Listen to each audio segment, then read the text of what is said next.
Games Plus Arcade tersedia hanya di RCTI Plus Super App. Mainkan sekarang. Nggak boleh nggak pedean, harus pede dengan apapun kapabilitas yang kalian punya. Karena nggak semua anak harus pintar di dunia matematika, nggak semua anak harus pintar di dunia sains. Ada juga yang pintarnya dalam berbahasa, menyanyi, atau menari.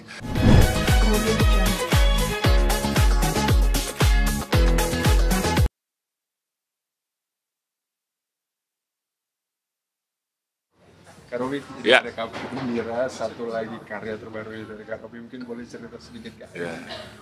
Seperti apa sih mungkin film Kak? Ya, ini karya terbaru aku bersama dengan tim MNC Animation dan MNC Pictures. Berjudul adalah Zana, judulnya The Whisper of Volcano Isle. Dan proses film ini pembuatannya udah dari 2020 ya. Jadi cukup lama, cuman kita waktu itu pada saat proses dubbing atau pengambilan suaranya dari 2022 akhir sampai dengan awal 2023 gitu. Boleh ceritakan karakternya dari Aku. Kak Robi? Aku di sini kebetulan memerankan dua karakter yang sangat berbeda, dua sekaligus.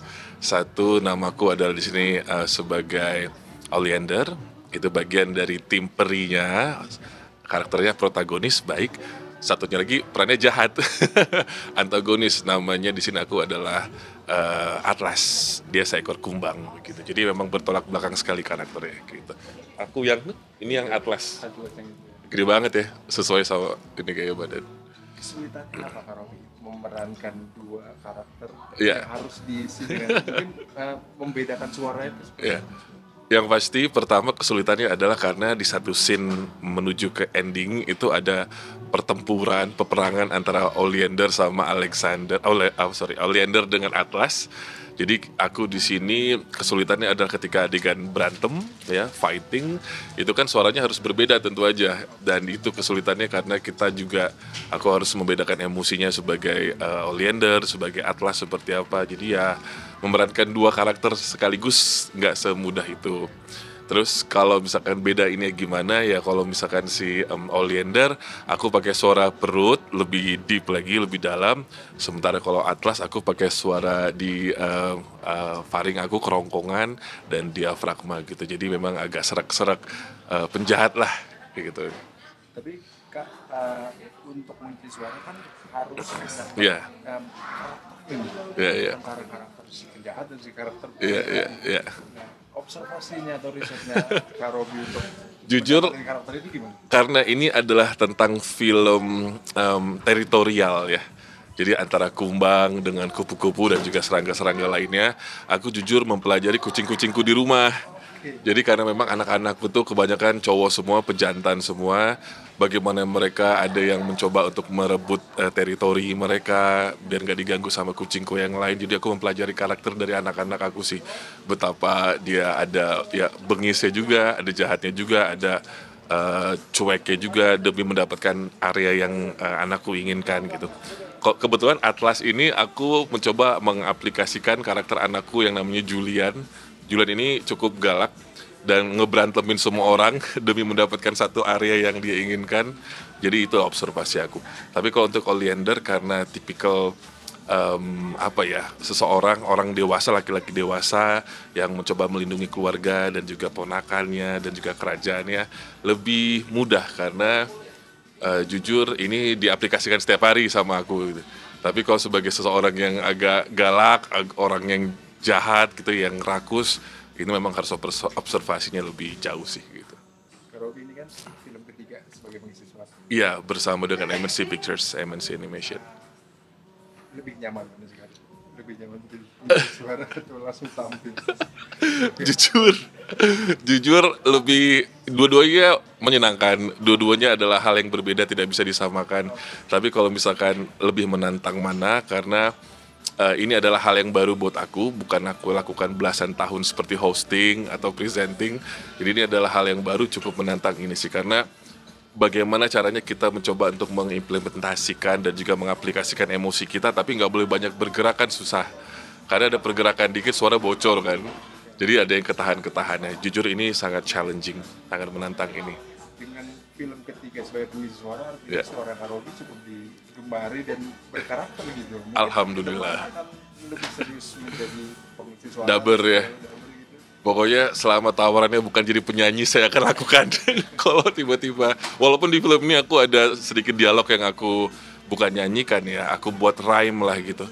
Jadi ya aku sih menyenangkan mau terus mendalami ini karena ini adalah ilmu yang sangat mahal sekali sih dan gak mudah melakukan.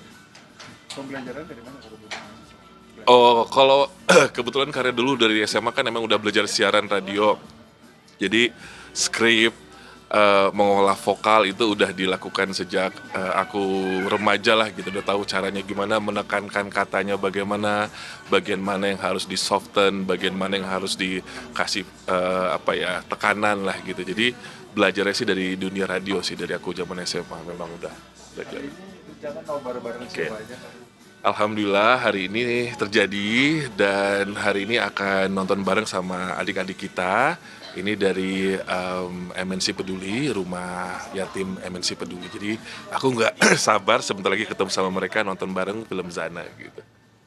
Harobi, dari film Zana sendiri, Ya. mungkin pesan-pesan apa sih yang ingin disampaikan Oh, Zana sendiri untuk anak Indonesia? Ini pesan seharusnya mungkin Zana yang menyampaikan ya, tapi kalau untuk whole story yang bisa Om Robi sampaikan ke adik-adik semua, nggak boleh nggak pedean, harus pede dengan apapun kapabilitas yang kalian punya. Karena nggak semua anak harus pintar di dunia matematika, nggak semua anak harus pintar di dunia sains, ada juga yang pintarnya dalam berbahasa, menyanyi, atau menari. Jadi buat adik-adik, jangan pernah takut untuk menampilkan apa yang kalian miliki. Kayak seperti ini mereka punya talenta-talenta yang hebat banget. Yang penting adalah mau berjuang, mau bekerja keras, dan mau bekerja sama mendengarkan orang lain dan tetap cinta sama siapapun. Baik itu lingkungan, baik itu hewan, tumbuhan, atau bahkan dengan benda mati yang kalian miliki juga harus cinta. Misalkan punya tas, jangan dibuang-buang tasnya. Kalau kayak seperti mereka punya seruling, disayang-sayang juga serulingnya. Jadi apapun yang orang tua sudah berikan, tolong dijaga dengan baik. Begitu. Harobi ingin sedikit ya, seberapa penting sih Harobi film-film untuk anak-anak Indonesia ini yang Wah ini penting banget. Karena menurut aku sendiri education itu bisa dalam bentuk informal sama formal ya. Kalau informal education memang kita bisa dapatkan dari rumah, dari orang tua, dari lingkungan sekitar. Nah mungkin film-film animasi yang berbobot, yang memang ada bibit bebet bobotnya lah, yang ada message yang baik, itu adalah salah satu senjata orang tua untuk bisa mendidik anak-anaknya dari rumah gitu. Karena kalau di sekolah kan kita serahkan kepada orang tua. Nah ini adalah salah satu media atau senjata orang tua untuk bisa diberikan sebagai menu makanannya mereka untuk bisa belajar bagaimana nanti mempersiapkan diri ke depannya. Nggak hanya di dunia pada saat sudah dewasa, tetapi juga di sekolahan. boleh terakhir promo aja. Ya. Hai adik-adik, jangan lupa traktir mama papa ya. Sekali-sekali anak-anak nih yang traktir orang tuanya.